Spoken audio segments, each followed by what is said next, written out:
Before we go back Absolutely. and start talking about some things that you did off duty, what I lost my train of thought. This what the hell was I gonna say? What I lost my train of thought. This what the hell was I gonna say? How about this? Do you ever get this question, Dan? My bad.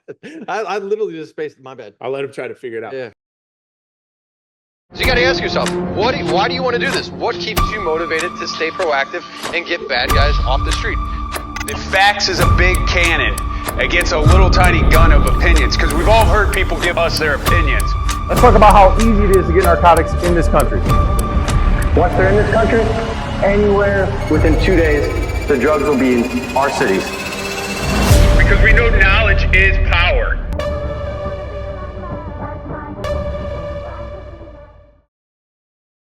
Daniel Carr retired in 2024 after nearly 2 decades of service as a police officer detective with the Albuquerque Police Department. During his career, he worked approximately 10 years on patrol, 4 years in the DUI unit, 4 years as a detective both with internal affairs and compliance. He also served as a police instructor. He also operates Police Law News since 2022, where he breaks down the most important issues in policing. Police Law News is on YouTube, TikTok, X, IG, as well as a newsletter on Substack. He has appeared on OAN Network, dozens of popular podcasts and radio shows. His commentary has been featured in the New York Post. He also has won an award from Quill and Badge for the International Union Police Association in 2024. All right. Are you guys able to hear me?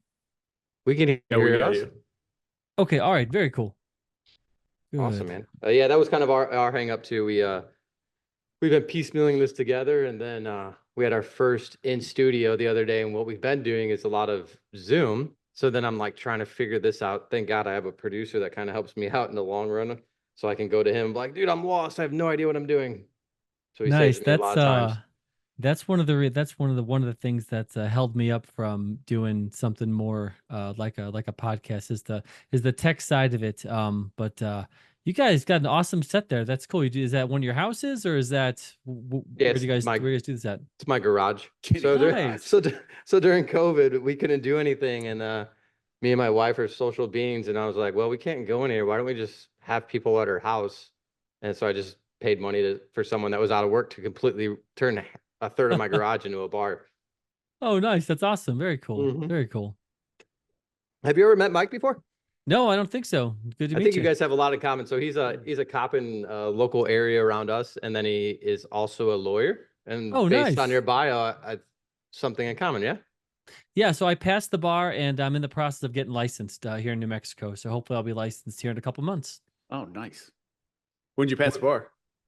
So I actually passed the bar a couple years ago, but I was waiting until I retired to like actually practice. So just retired, so I'm filling out all the paperwork now. So should have it in, and hopefully the next couple months I'll be licensed. But yeah, I passed the bar like two years ago. But did you practice as an attorney too, or Yeah, I do. just?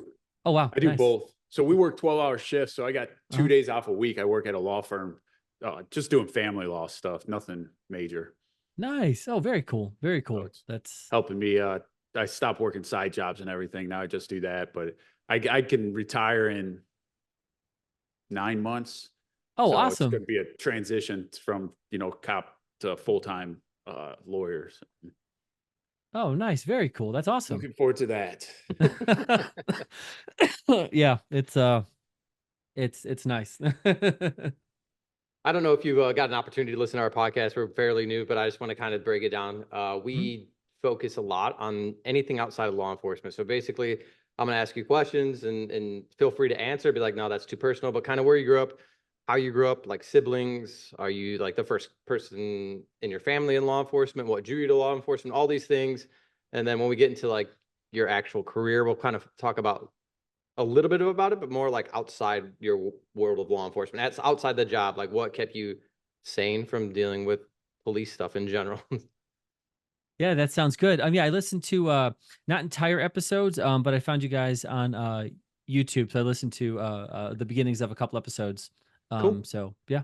So I used to read the bios and I was really bad at it because like Mike's staring at me, this person's staring at me, and I'm like, this is awful. So now what I do is I record them and then I'm gonna add like still pictures of you or clips of something that pertains to your bio, and then we'll start the podcast kind of with that instead of me sitting here like I could talk all day to anyone, but to have to read something and read their like bio, I found out that that's really hard for me, and I suck at it, so I'm not gonna do that anymore.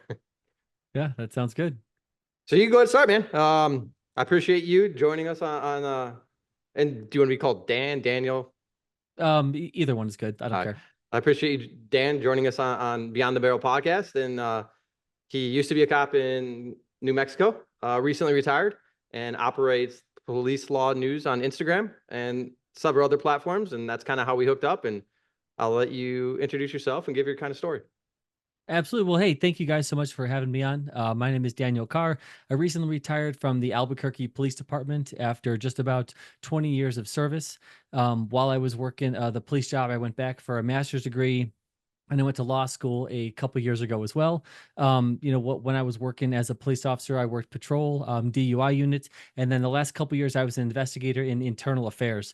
I was also a union rep as well for the police department. And a couple years ago, I started Police Law News, which I write articles on Substack, and I do videos on Instagram, TikTok, and just about any other platform out there. Cool. And born and raised in New Mexico or no? No, so I originally grew up in the south side of Chicago, right by Midway Airport, is where I grew up, and that's where I went to high school. I went to college out in Illinois as well, and after college, I was getting ready to graduate. I was trying to test for police departments in the Chicagoland area, and it was a really competitive to get hired back in around 2003, 2004. So I had to move about 1,300 miles away to find a job. So when you grew up in Chicago, were you a fan of, let's say, a baseball team in particular?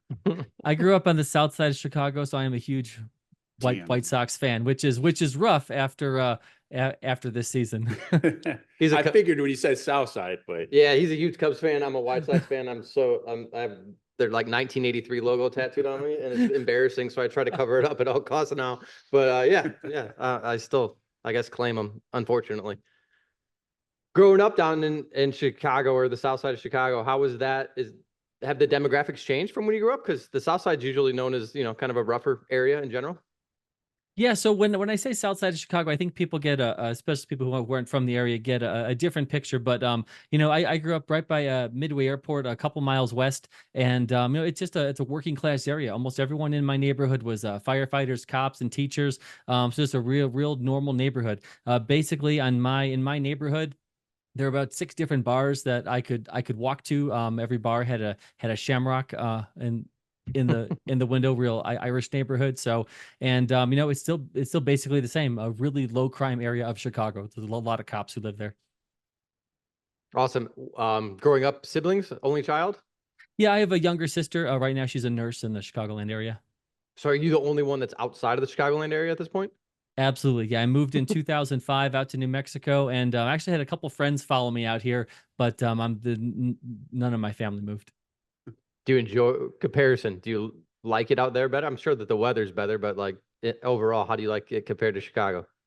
I like New Mexico. I mean, I've been here 20 years, and I'll be honest, I never thought I'd be here 20 years. When I moved, I honestly thought I would be with the Albuquerque Police Department for a couple years, and then I would move somewhere else. I didn't know if that was going to be back to Chicago or to a bigger city, but I mean, the reality is that I do like it here. Some of the things that I miss the Chicago sports, and I mean, I think you guys will appreciate this. I grew up in Chicago in the 90s. My dad had season tickets to the Bears. My uncle had season tickets to the Bulls. So I was able to go to basically 2 or 3 games a year, any Bulls games I wanted to go to. It's like after you watch Jordan, Pippen, and Rodman, it's really difficult to come to a place where there aren't any professional sports. So I really can't get into college sports here like a lot of people are. So that's one of the big differences. One of the things that I like about New Mexico is the mountains. I trail run about 20 miles a week or so up in the mountains, and that's something that outside the Southwest, you really can't do that in a whole lot of places.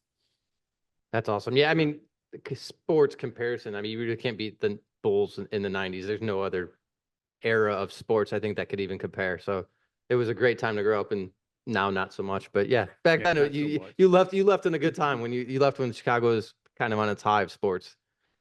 Absolutely.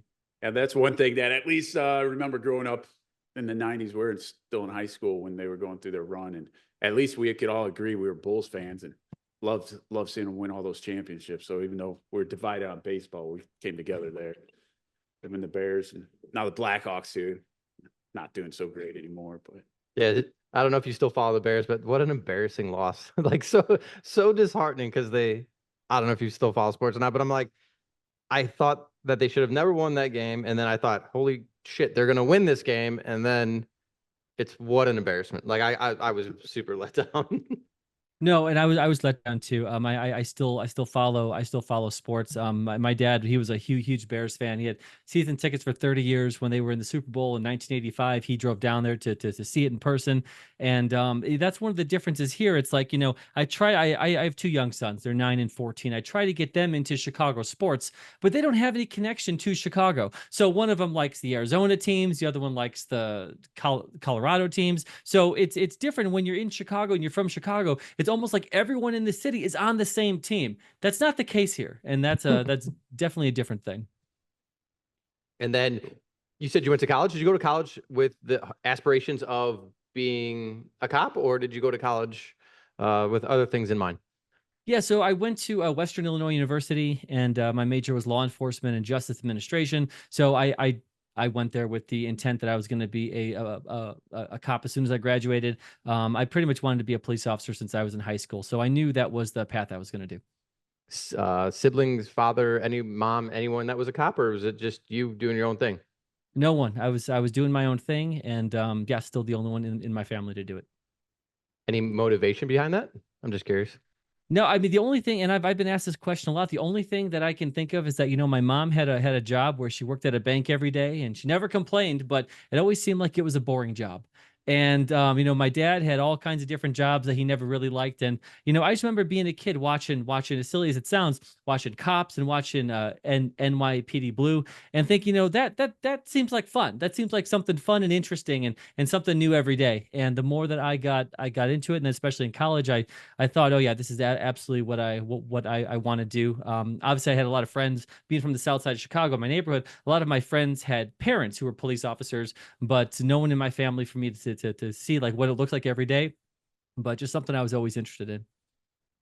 That's interesting. How old were you in 2001 when 9/11 happened?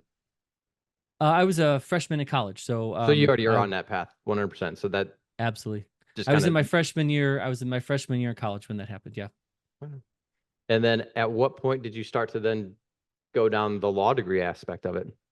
So I always wanted to go to law school, and that's something that I thought about doing right after college, was to just get into law school right away. But I decided to put it off, and then I was a police officer for about 3 years in 2008.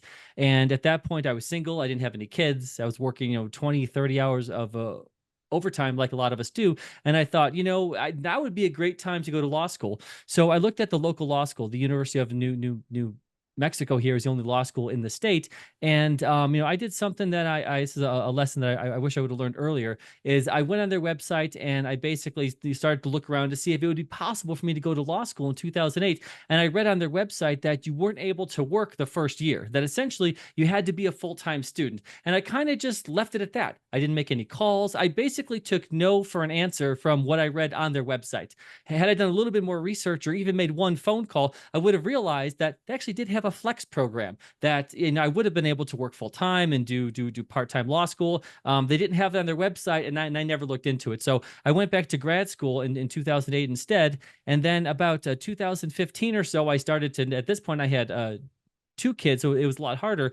And I thought, this is something that I want to do. I've always wanted to do it. So I decided to study for the LSAT then. And, the goal was to basically to just be able to do law school part-time finish. And then when I retired from the police department, basically go into a second career and something that I think is interesting. how long, how'd that fit into your schedule, being able to do it part-time with the police department? Did you have to change anything around, or was it just pretty much that you could pick classes that were around your schedule? Yeah, so that's a really good question. So, when I started in 2015, which is that's kind of when things change with law school, is because in 2015 was for the first time the American Bar Association essentially let one school in the entire country do what's called a hybrid program. Mitchell Hamlin School of Law in St. Paul, and they gave that school a variance to do kind of like a hybrid part-time program. So essentially, I knew that my options were to either go to law school here. Locally, where it would change my entire schedule, because by this time I had over 10 years on. I was working day shift, and I had a schedule that I liked. So I could either go to law school here at home, but it would mess up my schedule. I would have to change either a swing shift or a graveyard, or do this program that was out of state. And that's what I did. I was able to get into the law school out of state, and it was great. It was a hybrid program. It was 4 years part-time, and essentially I had to go on campus 10 weeks in 4 years. Everything else was online, accredited by the ABA. And since then, the American Bar Association has accredited, I think, 2 or 3 other law schools around the country to do a similar program. And it was a little more expensive than the local program here, but I was able to keep my schedule. And the weeks that I had to go on campus, I knew exactly where those were way in advance, so it was very easy for me to get time off. And that worked out great for me. It would have been a lot more difficult for me to have to change my entire schedule and go to law school here at home. Yeah, that's exactly. I've seen a lot more ABA accredited, the hybrid ones, and ever since COVID, it seems like they've opened that up a lot more, which would have made it gives now a lot more options. But at the time I went, I was in the same boat as you. I went to a local law school by us, and they said first, you can't work in your first year, but then they did have a part-time program that I was able to get into, and I ended up finishing in 4 years while still working full-time too. So it was just. It wasn't too difficult. Like, everybody's like, I don't know how you did it. You just did it. Like everything else in this job. Like, hey, how do you work this many side jobs or go still make it to your kids' games and this and that? We just do it. So it just seemed natural to me. Yeah, exactly. And I mean, to me, it was, it was about, I don't know how yours was, but it was about, a legitimate 20 hours a week of work. And, for years before that, I was working, 20 to 30 hours of overtime. So I definitely had to cut that down. But, while I was working full time and in law school, I was still, making all my kids' games and coaching. And, it's definitely something that's possible to do. I figured that as long as my real work shift was on day shift, I could pretty much make anything work. Right. Did your department back you and support you in that decision, or were they completely oblivious to that decision? Completely oblivious to that decision. Just about everyone thought it was cool and interesting that I was doing it. And I got so many calls and phone calls and text messages and questions, people asking me how I did it, information about the program. And we actually have had a couple other police officers start law school as well since I did it. But a lot of people just had the same question, like, how is it possible to do? And that was the main thing. But the police department, they as long as I was there for my shift, everybody was cool and supportive, but it didn't have anything to do with them. Any perks on your department side by you becoming a lawyer, or like that they either, I don't know. So I know some departments offer like, you have a bachelor's degree or whatever, and you get more money, or they help you financially pay for it, or even post they kind of give you some maybe different assignment because of now you have this specialty that they didn't necessarily have to pay for? That's a really good question. So the educational incentive, once when I went from a master's degree to a law degree, my basically a degree that cost about 6 figures, my educational incentive went up $20 a paycheck. And financially, no. The only thing is when I finished law school, I was working in internal affairs force division. Essentially, I was investigating use of force cases. And when I finished law school, there was an opening in the compliance division. Essentially, it was the representative of the internal affairs force division who did presentations of these use of force cases in front of city leaders, and basically answered a lot of the questions from the Citizens Police Oversight Board and the Department of Justice. So once I finished law school, they asked me if I would be interested in doing that role. So I thought it was interesting, so I did. But one of the reasons they asked me to do it was because I finished law school. Were you the only one that was in that compliance aspect of that job? Like, or is there other people working that same type of work? Yeah, we had a couple different officers, a couple different detectives and supervisors and civilians in compliance, but I was the one who basically reviewed all of the use of force cases, not just what the police officer did on scene, but then I reviewed how did internal affairs look at this case, and then kind of looking at the case from like a 360-degree view. Were there any gaps when it comes to training or tactics or anything like that? And then, basically doing a putting together a presentation and then essentially being prepared to answer any question that anyone might ask about it. It's a really interesting job. I've never heard of that. I mean, of course, heard of internal affairs and things, but how big of a department is Albuquerque? So Albuquerque, we have about 1,000 cops. So we fluctuate that's between 900 and 1,100 at our biggest. But typically for the 2 decades I've been here, we're right around 1,000 cops. Okay, that's quite a bit bigger than our departments. How Kenny and I work at.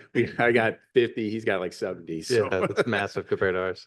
a little different. Yeah, we don't offer anything like that at ours. The detectives handles internal affairs if that ever comes up, and there's no special units anywhere for me to move in. I'm still just a patrol supervisor. That's where I'll end up. So no outlook for me to move into something like that. But that's great that you had that opportunity. I mean, that's just interesting to seeing it from a different aspect after investigating use of force and stuff, but now going back and looking at the compliance aspects, that's really interesting. It was interesting, kind of how that came about is back in 2014. The Department of Justice basically looked into the Albuquerque Police Department and found that the Albuquerque Police Department had a pattern and practice of excessive force and violating civil rights. So essentially, my police department was under one of those consent decrees from the Department of Justice. So the last 10 years of my career, that's kind of what I was dealing with, working in a department that was essentially under the control of the Department of Justice. And there was good about that, and there was obviously a lot of that was not great about that. But one of the things about that was the compliance aspect of it, looking at these cases from a 360-degree view, looking at it not so we could or not so with the intent so the department can get more officers in trouble, but saying, hey, we had this case happen, this went well, this went bad. What are some things in the department? Are there any gaps in training? Is there a gap in policy? What can we do to make sure that the good things in these cases, we could do more of that and get it out to cops, and the bad things or the use of forces that weren't within policy, well, what happened? Where was the breakdown? Where was the gap? And kind of looking at it from that view. So there's a lot I could say about the Department of Justice and consent decrees, but this was one of the good outcomes that I think a lot of police departments who aren't under consent decrees really do have these different compliance boards looking at kinds of cases like this. That's cool. I'm sure when you wanted to be a cop, that wasn't the avenue that you were looking like, if you think it's like fun and watching cops on TV, and then all of a sudden you find yourself in a role that's none of that. Like they don't have guys following people around sitting in an office, like going over videos or body cams of officers. So did that live up to your expectations of your law enforcement experience? Or if you had to do it over, was there another avenue that you would have went? No, so I think that was a great way to end my career. So I did 15 years in uniform on the street between patrol and working in the DUI unit, going after drunk drivers. And I don't know what it's like in Illinois, but we have a real drunk driving problem, especially before Uber and stuff like that. So, back when I was doing drunk drivers, I was making between 300 and 400 DUI arrests every year. So it was just so that's a lot of time on the street doing traffic stops, 20 hours a week in court. And then aside from that, for almost 5 years I was doing that, I was on patrol for 10 years. So by the time I went inside, I was ready for it. I was ready for it. And they actually tried to get me to go. So our internal affairs was split up between 2 different divisions. There's internal affairs professional standards, which is like typical IA, which I had no interest in. And then internal affairs force division, where basically I just investigated use of force from police officers. That I always thought was interesting, because that's a place where I think that police officers really do want and need good professional people who are going to be objective looking at those types of cases. And so I thought that was interesting. I did that for about 2 years. I really liked it. And then the last 2 years I was in compliance. And so I don't think I would do anything different, because it was a good way to end the career I had. But the compliance at the end got a little boring, and I was ready to go. Law enforcement, first responders, military veterans, We see things and put our body through stuff that no one else in society has to deal with. We are good at coping with it mentally, but it still takes a toll on our body. Hormone replacement therapy is a great way to keep your body functioning as it should. And I'm not talking about walking around looking like you're Arnold Schwarzenegger. Just the typical body that we need to function in society with mental health, mental clarity, performance in all aspects of life. I have several family members and friends that have turned to hormone replacement therapy in order to produce a better life for themselves and their family. We are thrilled to partner with HPTRT, veteran and first responder owned company that knows what we are looking for and what we need. They actually care about the first responders, they actually care about veterans. They know what we're going through, and they are willing to help us in any facet of life, not only with the hormone replacement therapies, but also medical doctors that have partnered with major pharmacies across the country and willing to do any type of telehealth that you need. If you're feeling sick and you want to lay on your couch and do a teleconference, they will send medications to major pharmacies that they have partnered with. So if you need any type of medical assistance, from hormone replacement therapy all the way up until you just feel like shit and need some telehealth, HPTRT is the place to go. Use code RED, R-E-D, to get 10%. So so I binge watched a lot of your Instagram reels last night, and noticed that you did a lot of breakdowns of use of force, which I think is real cool. Has that made that easier to do, those videos, and just break them down and explain to, these average keyboard people that are making comments and actually telling them that, hey, look, this is right, this is wrong? I mean, there was a few in there where you're like, this was totally, the cop was that wrong. Like it wasn't like you were trying to, be on one side or the other, but you just sat there and broke it down. And I found it interesting. But how did that help you with that compliance job, with going into making these videos? Yeah, thanks for asking. So before I went into an internal affairs force division and compliance, I had really no interest in use of force. I like patrol because it was something different every day. I like going after drunk drivers because that was so much fun. I really had no interest in use of force until someone put the idea in my head, and I thought, this could be okay. But yeah, working those cases and looking at the body camera video basically every day for 2 years, interviewing the involved officers, and then kind of seeing how a use of force happens, how very rarely is it just happen in that moment. There's so much that happens before. Like there's a dispatch that's happened. So what is the supervisor doing? Are they setting the right amount of resources there?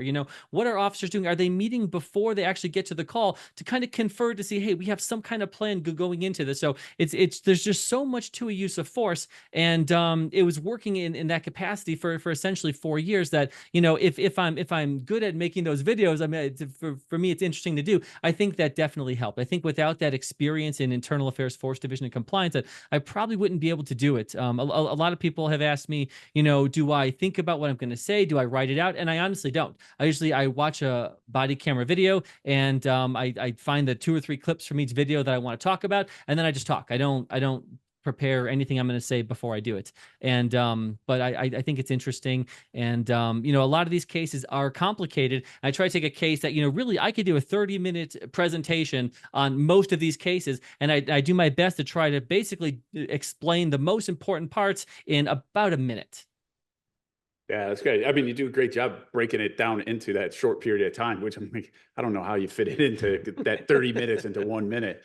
But I mean, it's just, it was really interesting just watching, because of course, I watch the videos and I think the same thing, hey, if we're cops, we see what's going on. We know the background of everything. There's more to it than just that one shooting. But reading through the comments and stuff and just seeing everybody like, okay, look, you get your haters on there that no matter what, they're not going to see it. But then you get some of them that are like, okay, I understand it a little more, which I think brings in that public, understanding of the police world a little bit more, when they can say, okay, it's not just what we see in this 10-second snip of the video of the shooting itself. There's a whole lot more that goes into it.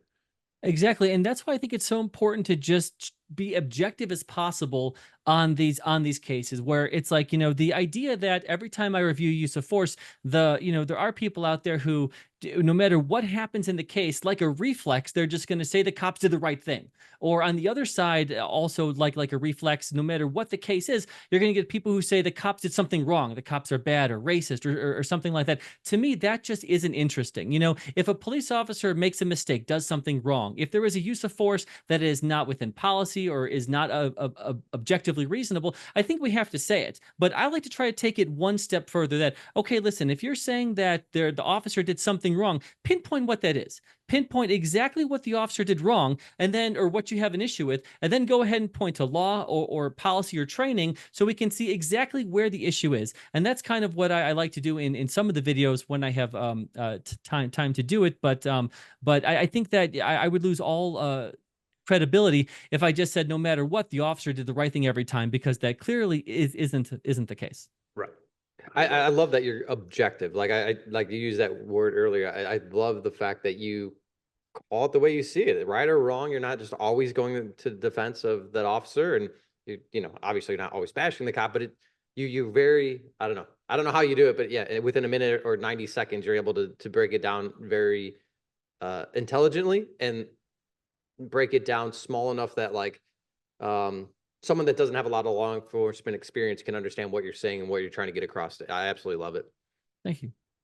And then when you got in these positions of internal affairs, how'd that go over with the police department? Did you have buddies that were now like, I can't hang out with you? Or was it that you were accepted it because you're one of the guys that were out there doing it, and you were going to be objective when you started to watch these videos and not going in there looking to jam people up? Yeah, so that's again, that's a common question I got. That the people will say things like, you were in internal affairs, didn't the other cops hate you? No, absolutely, they didn't hate me.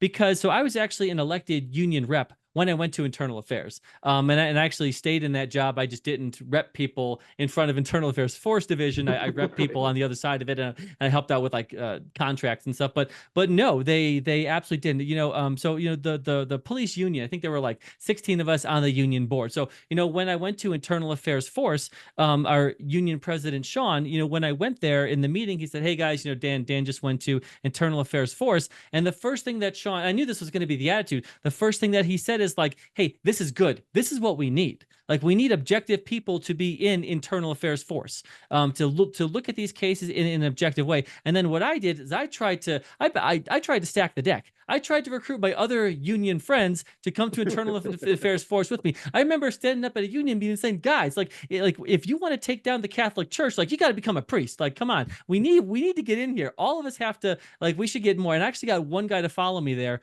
And just to kind of wrap, or to kind of like to put a and on this one, it's we got to a point where it was really difficult to recruit detectives to internal affairs force division, and the department had to go to civilians who had no police experience at all. So when I first went to internal affairs force, I think there were like 18 investigators, all sworn cops. Now I think there's 4 sworn cops and 14 civilian investigators. So it's like, if you don't have, reasonable, objective cops in there, you get civilians, which is what our department has now. And I'm not saying that the civilians are bad people. They're not. Some of them are really good, and they do have some investigative experience from doing other things, but it's not the same. It's not the same. So yeah, I think that everyone appreciated that there was someone objective who was in that spot. Yeah, if I was, I would want someone that was actually like a road cop that went into internal affairs, so he understands that aspect of it, not necessarily and that's kind of scary for me to even think about, that you'd have people that have zero law enforcement experience now investigating use of force complaints or any type of internal affairs stuff when they have zero experience on actually what's taking place. I don't know. That would worry me. So I'd rather have cops, even if they hate it, to suck it up and go in there for a year or two or something, than the alternative, I guess. That's a little scary, to be honest with you. Yeah, and even though it's a large department, still, like, I know being there 20 years, I know just about unless you've been on only a couple years, I know just about everyone in the police department. So, there were times where I was the lead investigator on cases where my friends were on, but it's where my friends were the officer who used force. But the thing is, it's like there's no one of the things I liked about it is it basically forces you to be objective because everything is on body camera video, and it's like after me as the investigator, it's going to go through two other levels. There's going to be a sergeant and a commander who are looking at these cases. So again, even if an investigator was, not doing things right or trying to help out the cop, like it's on video, like the civilian police oversight board looks at these cases, and then it still goes through two levels of review above me. So, it's like the person who's investigating the case has to be objective, which I think is a good thing. But I think what really helped out, kind of like you were saying, is, as having as much experience as I did, I knew what questions to ask. So if an officer, not that I was trying to do anything wrong, I wasn't, but I would read a report from an officer, I'd watch the video, and I'd be like, okay, I know like why the officer used a baton instead of a taser here. I know why, but it's not in the report. He's not telling me in the interview. So it's like trying to elicit that information that is not, again, not them making anything up, but it's there. They're just not verbalizing it. So being able to know what questions to ask, I think, is important for a job like that. I tell people that all the time. I think cops, most times they're nothing malicious. It's the way that we document things that we're awful at. Like we might do everything right, but the way it goes from our brain and then onto paper, like there's a disconnect there. Like we did everything right, but if you ask me, I could tell you. But when I go to type my report, it's completely like I might have skipped some steps, might have left some stuff out for whatever reason. It's like, I don't know if it's the constant, like as cops, we go, go, go, go. And then our report goes, it's like choppy like that. So it's like we type something up and then we forget something and then we just keep going. And it's almost like our brain is 3 steps ahead of our fingers and we miss shit. Yeah, absolutely. And there's a pretty big debate. I don't know how you guys do it, but there's a pretty big debate going on, not just in our department, but in all law enforcement, is that should police officers be able to watch their body camera footage after a use of force before they write the police report for that case? And, that was something that we dealt with. And, ultimately, our department does allow officers to review their body camera footage, but they can't watch anyone else's body camera footage. So, a lot of times where, we would have a case where an officer would watch the body camera footage, they would write a report, it would be accurate, but something would be different. There would be a different view from another officer. And then then not me, but an investigator would be asking an officer questions about stuff that was captured on another body camera video, and so I think stuff like that is difficult because, really, even if you're watching your own video, you're really not getting an entire picture, especially if there was maybe 6 officers on scene. Right. Something could look completely different from different angles of the different officers. You might not be able to see what the suspect's doing or, things like that. So you got to get that whole picture. I also like Kenny was talking about how it doesn't go from our heads to our to the paper. But like when I started, it was always feed into it, like keep everything short and vague so you could talk about it later. And then by the time you talk about it, you don't remember anything. So and I'm like, that made no sense. And of course, I remember getting asked, well, officer, if this happened, why didn't you put it in your report? And I'm like, oh, crap. And that's what got me into like, I don't go super detailed into like, reach with his right hand and it took him 3 seconds to do, but everything needs to be put in there. And I think if the more that we do, that also helps in writing our reports when we look back and we go to these investigations, be like, yes, it's in there. I saw this. This is what happened, rather than being like, oh, I don't really remember now. So it's interesting just see how over 20 years things have changed and moved. And I mean, there's tons of areas it is, but I just recall that one when we were talking about it just now. Before we go back and start talking about some things that you did off duty, what I lost my train of thought. This the hell is it going to say? What I lost my train of thought. This what the hell is it going to say? How about this? Do you ever get this question, Dan? my bad. I literally just spaced. My bad. I'll let him try to figure it out. Yeah. Because I got it all the time when I graduated law school. And I continue to be a cop because in my heart of hearts, I'm a cop and I want to retire a cop, not be a former cop. Even though if we had an episode where that shouldn't be our mindset anymore, but I wanted to retire. So every time I get, why are you still doing this? Why you could go make money, you could go do this. So how often did you get that question asked until you retired? Not as much as you would think because I was so close to retiring from the police department. So, our state, one of the good things about New Mexico, which when I moved here, so I was only in New Mexico one time for one day when I was like, well, if I can't work in Chicago, I'm going to try to work somewhere warmer. So I tested for Las Vegas Metro and then here, just kind of just randomly. But New Mexico has a great retirement system. So I got in on the 20 year. So basically it was a 20 year at 70%. I had already bought a year, so I only had to work like 19 years. And by the time I graduated law school, I only had like a year and a half left. So I mean, working another year and a half for and retiring at 41 with everyone completely understood. Had I finished law school at year 5 or something like that, that would have been a question I got all the time, and I probably would have had that question of myself. I remembered. So are you what's your personal opinion on reviewing your own body cam versus not? I like it. I think it's a good thing. I think officers should do it.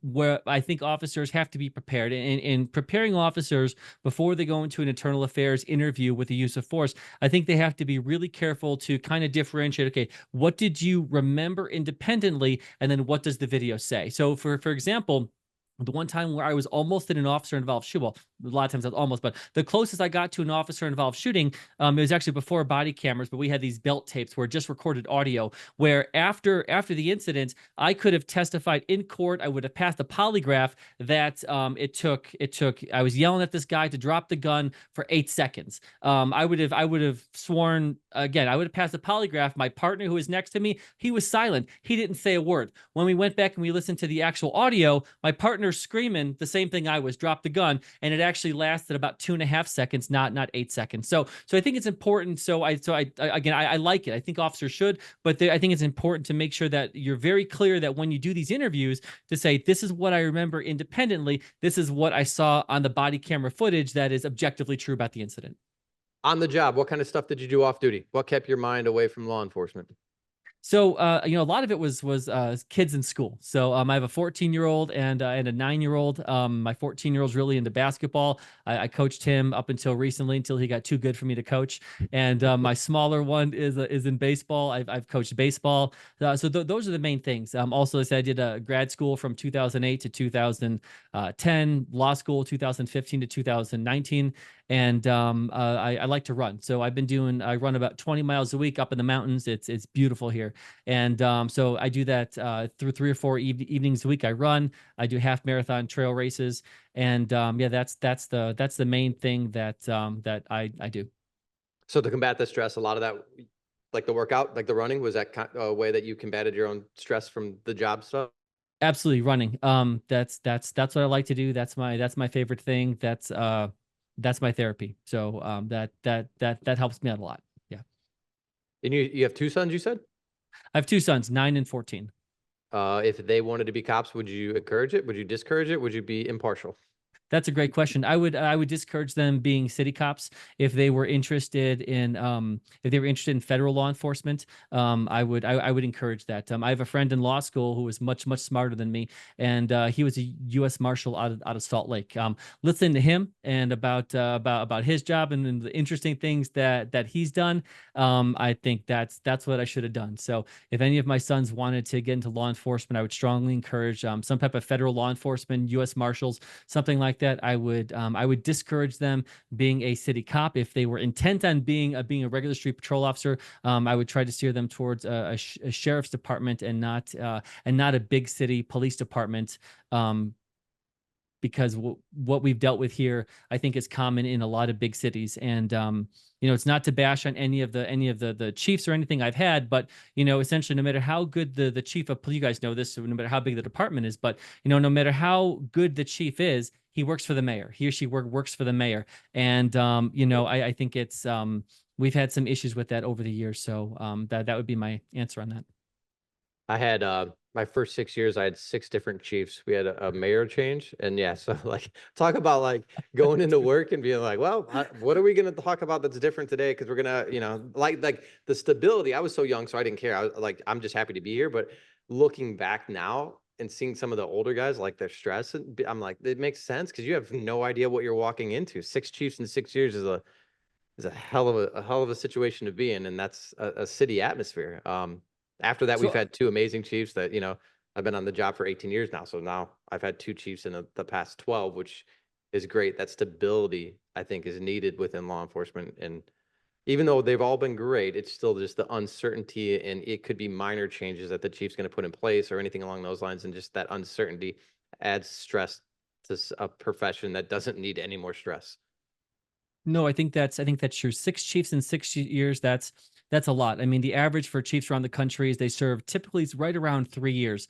In 20 years, I've had 4 chiefs. So all the chiefs that we have, the stability has been there. Even when the mayors have changed, some of the chiefs have stayed. So we've averaged about 1 chief every 5 years.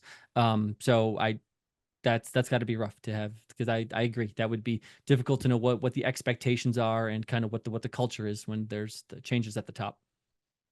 Have any of your sons expressed interest in law enforcement, or is that the 14-year-old, or is that even like a topic that's not even discussed? I've told him exactly what I've told you. That because I mean how it is if you have kids who are if you have kids and you're a cop, half the time there's a pretty high percentage where they want to begin to law enforcement. So I have preemptively told them everything that I've told you. And but the thing is they see me watching these body camera videos, and the older one watches some of my stuff, and so he has a lot of questions about it, and he's interested, and yeah, that's fine for him to be interested. I just hope it takes another way. So I'm gonna have him talk to my friend Casey from law school, who is a U.S. Marshal. That's a much better job. Yeah, show him the much cooler things he did. What do you got to do? Much better job. Yeah, a lot of paperwork though on the Fed side. Yeah. You don't get to do the cool stuff, pursuits and chasing bad guys on a daily Yeah. basis. So Yeah. I get it. So what have you, since you retired, what have you been doing since you retired until you get a license to practice law? Yeah, so the only thing I've been doing some contract work, backgrounds, and so I've been doing that. We've actually been traveling quite a bit, and really spend a lot of time with my kids, and spending more time on police law news, writing more articles, doing more content. I wasn't able to put out this much content while I was working, so I've actually been having a lot of fun doing that. And I keep telling my wife, like, at some point I'm going to have to get a real job, and as soon as I get licensed to be an attorney, I will. But yeah, I've actually since I retired, I've never ran this much in my entire life. It's been great, and hanging out with dogs and kids. And yeah, I'm just doing some part-time contract work. So I stopped going into work every day in January, but because I had sick time to burn. So, and my official retirement took place in July. So from January to July, like, I was still on the books. So really, I really didn't do a whole lot then, because I was still on the books, and just part-time contract stuff. But honestly, like, I'm looking forward to getting my attorney license and doing something in that realm. Are you able to collect immediately when you do 20 and out? Oh, I'm Yes. so envious of that. Yeah, it's We- 70%. Yeah, no, we get like 52% after 20 years, but you can't collect until you're 52 years old. So yeah, Yeah, look at that. exactly. Yeah, the horrible. things I wish I would have known before I became a cop. Like I was just excited to get a job anywhere, and now looking and seeing people all over the country, I'm like, I wish I would have made a better decision on pension. Like that didn't never even cross my mind as like a young guy looking for a job. When I was 22 years old and I started here, it wasn't on my mind either. It was complete luck. I tested for Las Vegas Metro.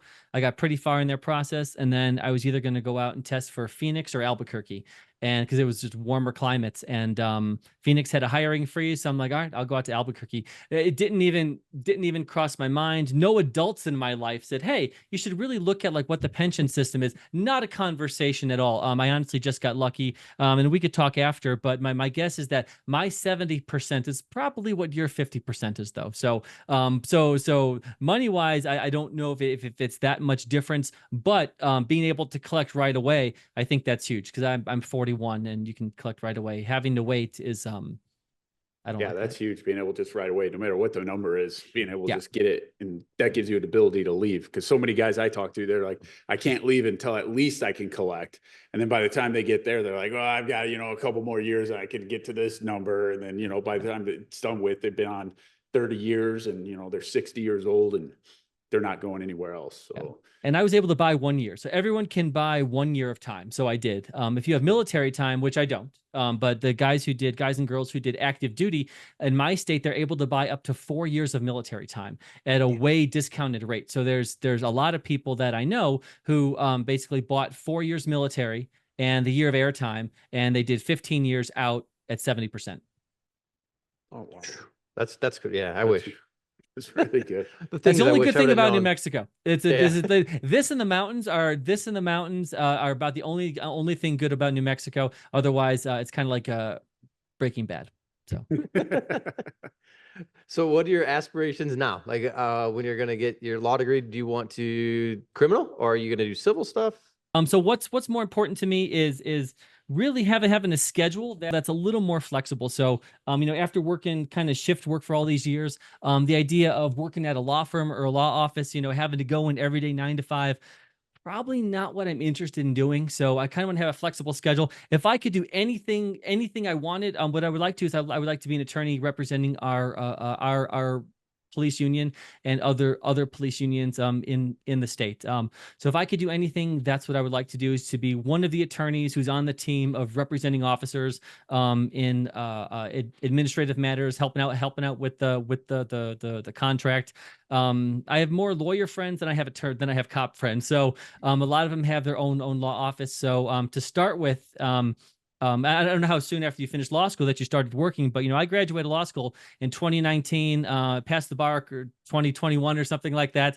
So I don't know how to be a lawyer. So I need someone to teach me. So so I'm not exactly sure, but if there's a way for me to be an attorney for the police union, that's what I'd most like to do.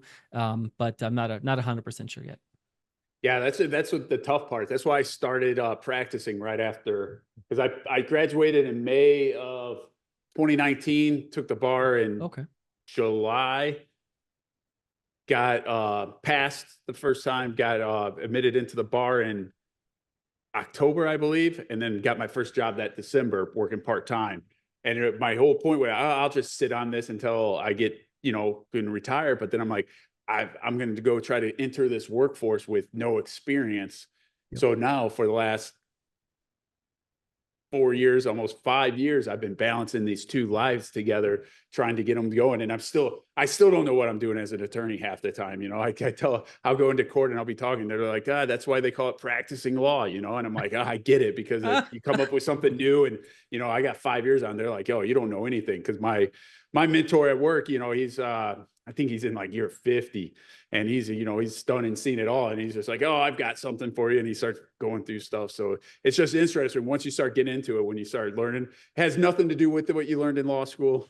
That's all gone. You're going to go learn on your own. So it's completely different. Yeah, it's a good thing, because I started law school in 2015, graduated in 19, passed the bar in 21, and haven't done anything with it since. So I'm hoping they're not looking for stuff I learned in law school, because I don't remember.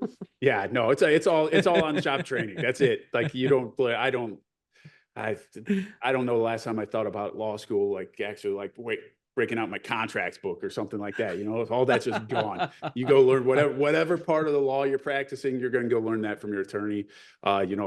The more senior attorneys, and you're going to be just fine. It's just weird, just that starting over and trying to get, it's like going through FTO again. Like you're just getting through those little baby steps. So you'll find it interesting, I think.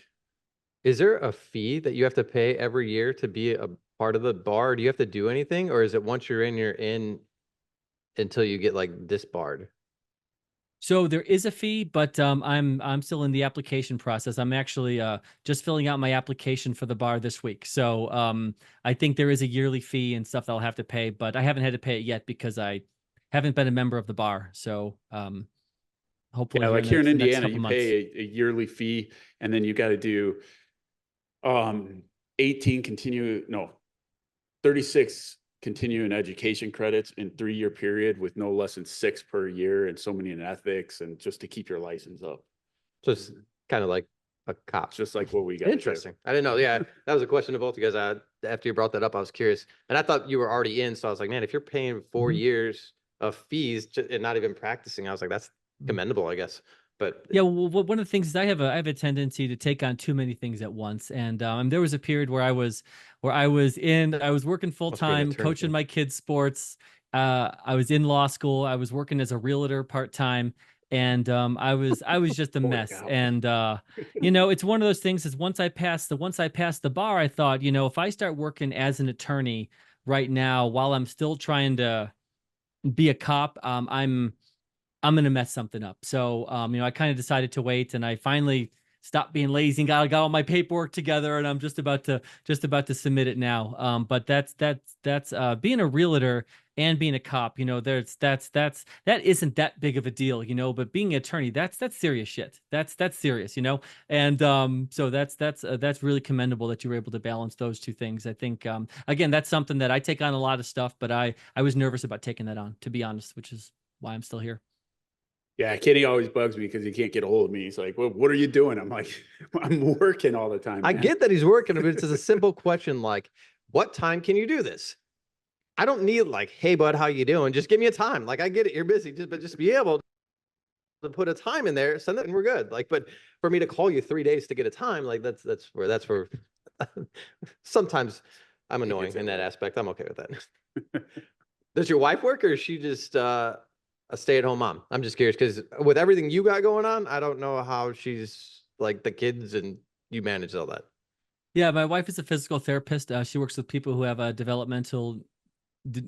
disabilities. She's the good thing about her job is she's a contractor for the state of New Mexico, so she makes her own hours.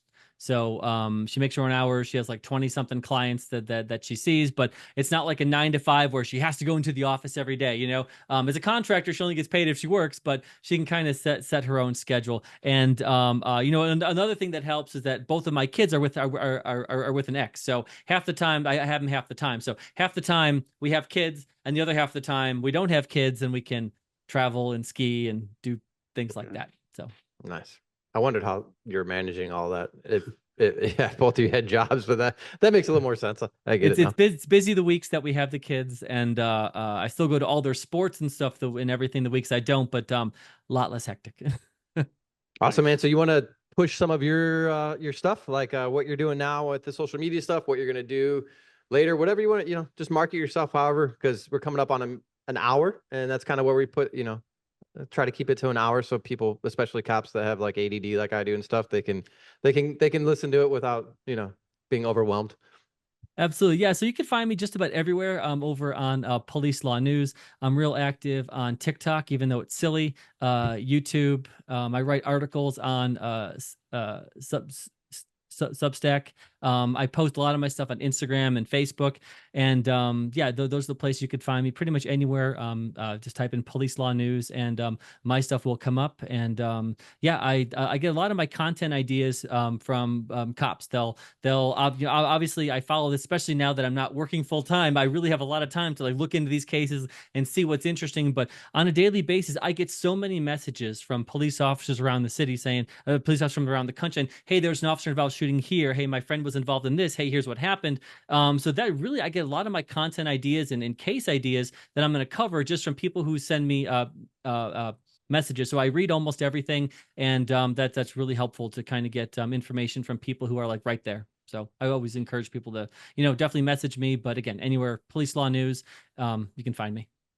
So that article that you write, is that something that you push out through an email? Is it actual paper, or how do you subscribe to it? Do we have to pay for it? How would we go about getting Oh yeah, involved? that's a great question. Yeah, so it's on Substack, which a lot of writers are on. I try to write at least one article a week, where basically I do a long form breakdown of controversial use of force case. Sometimes I write more than one article a week, but it's basically a newsletter type thing. So you just go in, you type in your email, it's free. I do have a paid version, but that's just for people who feel like so supporting me on that. But honestly, it's the exact same content whether you pay or don't. So I think I have like 1,100 people on my email list. And yeah, I mean, so I'll be honest, writing the articles on Substack is I like that more than any of the video stuff I do. I find it real interesting. So I can get way deeper on a case than I can in a 60-second video.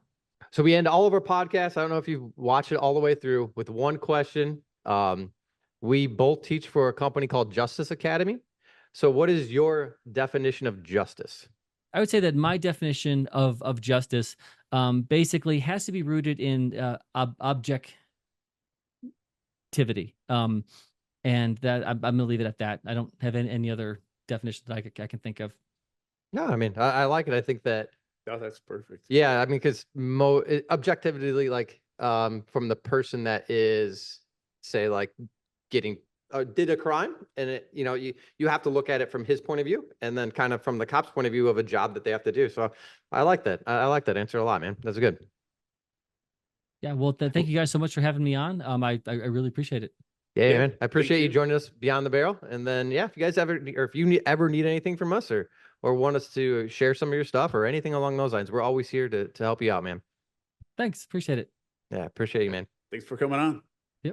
Because we know knowledge is power.